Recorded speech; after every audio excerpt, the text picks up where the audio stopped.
Good morning, everyone. I hope all of you are still my friends after this last year of 2020, which I don't think any of us want to take credit for, do we? I was pleased to see the end of 2020, but after the first week of 2021, I'm a bit discouraged, and I suspect you feel the same. However, bringing us up out of the dumps or explaining the dumps for us is what poetry is for, right? I like to think so anyway. This week we are going to mix it up a little bit. I'm going to start with some poems from the Victorian era, of all things, then have a modern poem or two. I think that what goes around comes around, so I can actually imagine that the music and sharp wit of the Victorian poets may surprise us by coming back into fashion at some point. This won't be easy, as there are so many moderns pounding on the poetry door seeking to be heard, and who can blame them for that? I have a friend in Scotland, Mr. Colin Champion, who loves some of the Victorian poets, and he recommended to me one that I'm going to read first by Arthur Hugh Clough. Some of you probably have heard of Arthur Hugh Clough and maybe have read quite a bit of his work, I don't know. But he was British born, and then his parents moved to America. However, it wasn't long before they sent Arthur back to Britain for school as a preteen, standard procedure for the time, especially for boys. He had an interesting life, but he didn't live to be very old. I think he died when he was maybe in his late 40s, 48 or 49 years old. We won't have time to go into much about him. He was an educationist, and he also was a great supporter of and helper for Florence Nightingale, the famous British nurse who did a lot to start the modern nursing specialty. Here's a poem by Arthur Hugh Clough that I've chosen to read because it was recommended to me by Colin Champion, but also for a very good reason, and that was that Churchill read this poem to or quoted it to Franklin Roosevelt during the darkest days of World War II. And I think with that little introduction, you'll understand the poem a little bit better. The title of this poem, however, is something that we might want to take a look at. Say not, the struggle naught availeth. Now, in modern lingo, that's a mouthful. But to translate that into modern English, we'd probably say something like, don't say the struggle wasn't worth it. And here's the poem. Say not the struggle naught availeth. The labor and the wounds are vain. The enemy faints not nor faileth. And as things have been, things remain. If hopes were dupes, fears may be liars.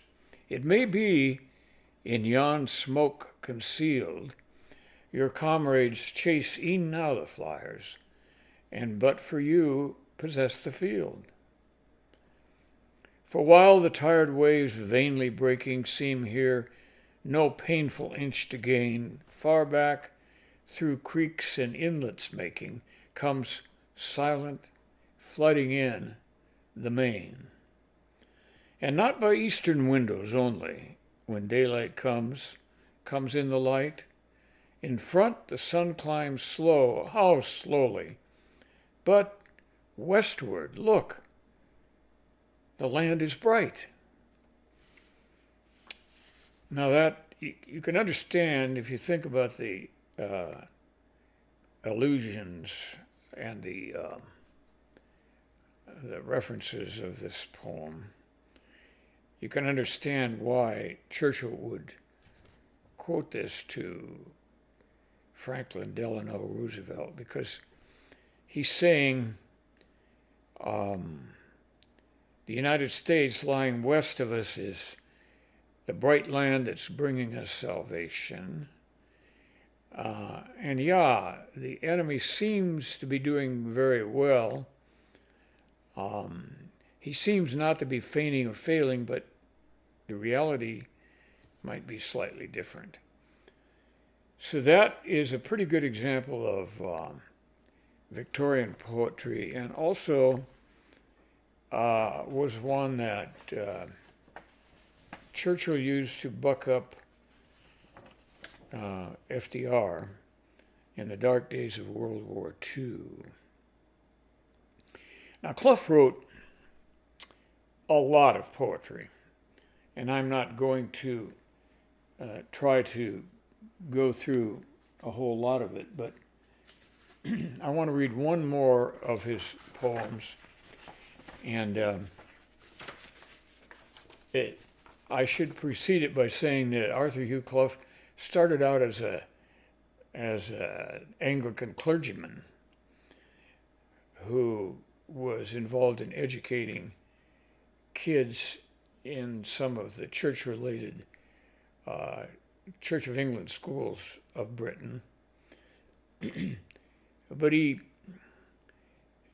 kind of got a negative view of religion and ended up at a very advanced sort of modernistic school where he was a headmaster, and it was not an Anglican school. But about that time, he wrote the Latest Decalogue, and I'm sure that everybody in this audience knows that the Decalogue is another word for the Ten Commandments. Here it is. Thou shalt have one God only, who would be at the expense of two. No graven images may be worshipped, except the currency. Swear not at all, for thy curse thine enemy is none the worse. At church on Sunday to attend will serve to keep the world thy friend. Honor thy parents, that is, all from whom advancement may befall. Thou shalt not kill, but needs not strive officiously to keep alive. Do not adultery commit, advantage rarely comes of it. Thou shalt not steal, and empty feet, when it's so lucrative to cheat. Bear not false witness, let the lie have time on its own wings to fly.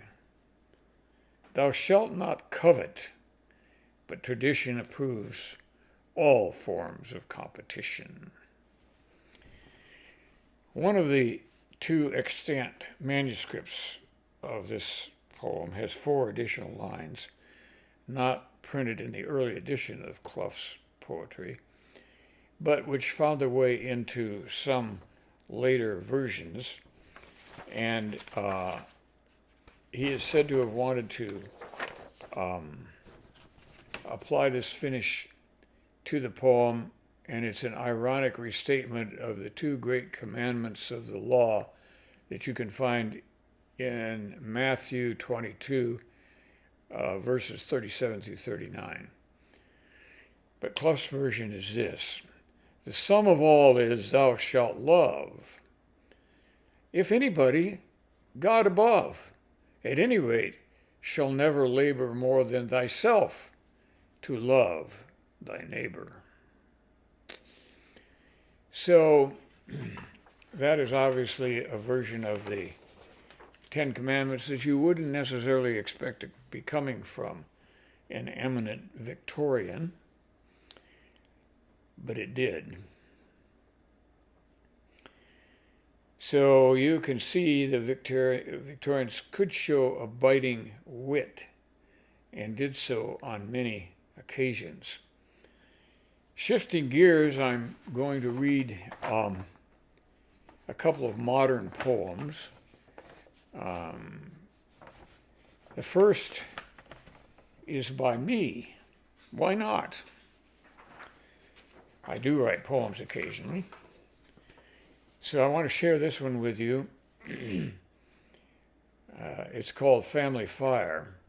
But I should tell you that this really is an ekphrastic poem, and we've dealt with ekphrastic poetry in the past with a couple of poems, and I actually had the pictures.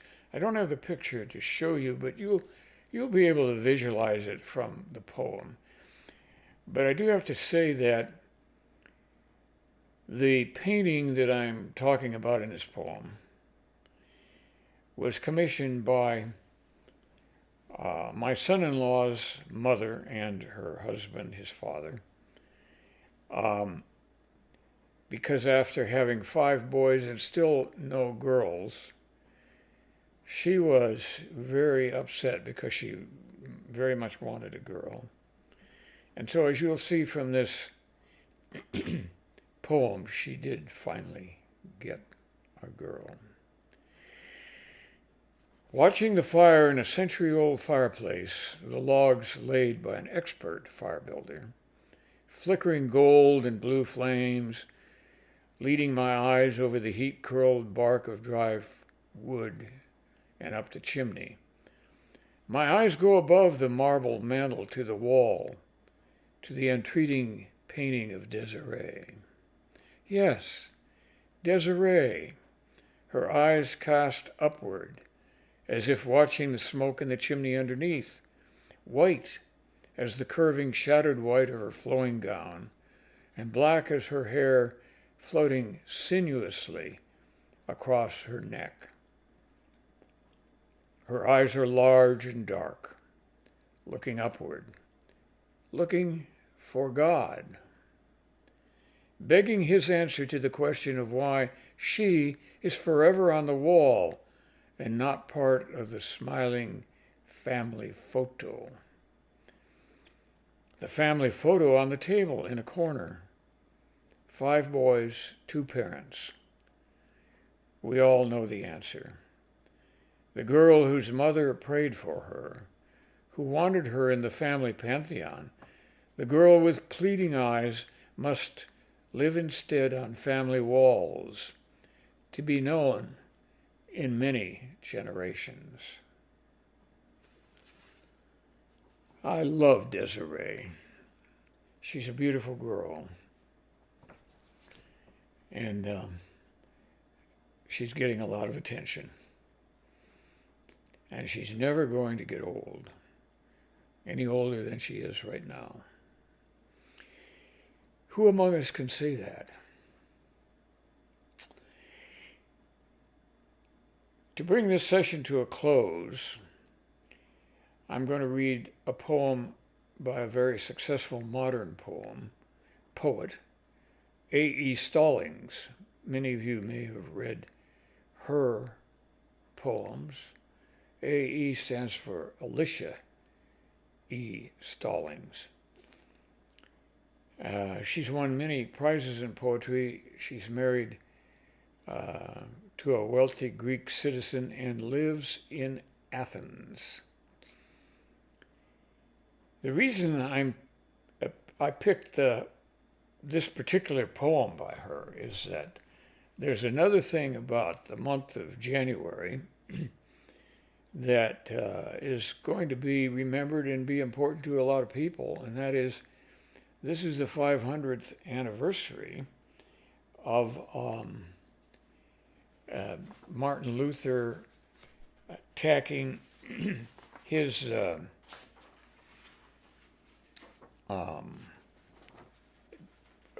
95 theses on the wall of his church, for which he was later excommunicated by Pope Leo X.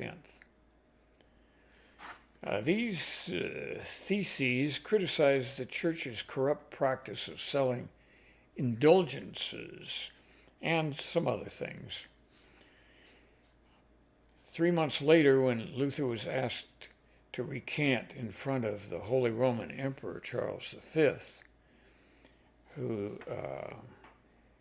many of whose subjects were coming under the sway of Luther, and by that time, Luther had recruited hundreds of thousands, perhaps even millions, of Germans in particular, to his ideas.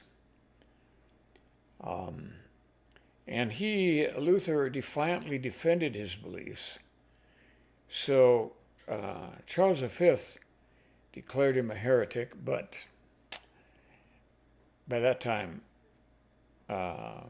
Luther had so many adherents, they were not able to arrest him and kill him, which is probably what they wanted to do. The poem by A.E. Stallings is called A Triolet on a Line Apocryphally Attributed to Martin Luther. And it may not be apocryphal because Luther was also a musician.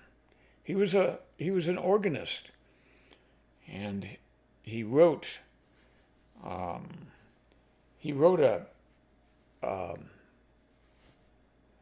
hymn called Ein feste Burg, which in English is "A mighty fortress is our God."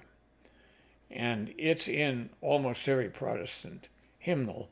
For some reason, it does not appear in the Catholic liturgical music, but we won't be surprised at that.